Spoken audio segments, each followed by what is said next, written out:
Subscribe कीजिए royal गुरुजी channel को और दबा दीजिए बेल आइकॉन को लेटेस्ट टेक्नोलॉजी वीडियोस सबसे पहले हासिल करने के लिए। हेलो फ्रेंड्स, अस्सलाम वालेकुम। फ्रेंड, आज की इस वीडियो में मैं आपको बताऊंगा कि आपने किस तरह से अपना फेसबुक का पेज डिलीट करना है। जी हाँ दोस्तों, अगर आपका फेसबुक का पेज है या गलती से बन गया है या आपने किस तरह भी उसको बना लिया है तो आप चाहते हैं कि मैं उस फेसबुक पेज को डिलीट करूं, तो आज की वीडियो में मैं आपको यही बताऊंगा। तो फ्रेंड्स, मैं हूं आपका होस्ट मोहम्मद काशिम मकसूद और आप देख रहे हैं रॉयल गुरुजी। तो फ्रेंड्स, चलिए शुरू करते हैं।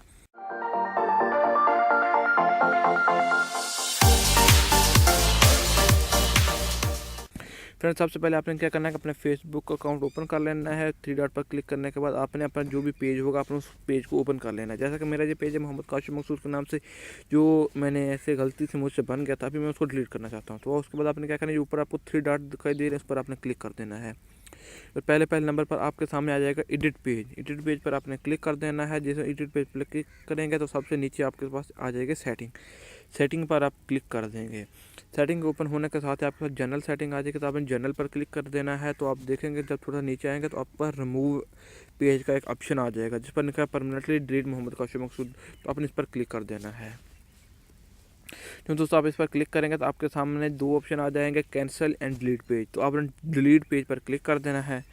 तो ये देखिए कि your page has been deleted. तो इस तरह आपका जो पेज होगा वो डिलीट हो चुका होगा। मतलब इसमें टाइम लगेगा ये तकरीबन 30 डेज़ या 13 डे 13 दिन या 30 दिन, इन दोनों दिन टाइम होता है कि आपका जो पेज होगा वो डिलीट हो जाएगा। तो फ्रेंड, काफ़ी अच्छी और सादा सा प्रोसेस है। अगर आपको मेरी वीडियो अच्छी लगे तो मेरे चैनल को ज़रूर सब्सक्राइब कीजिएगा, वीडियो को लाइक कीजिएगा। मिलते हैं नेक्स्ट वीडियो में। ओके, अल्लाह हाफिज़।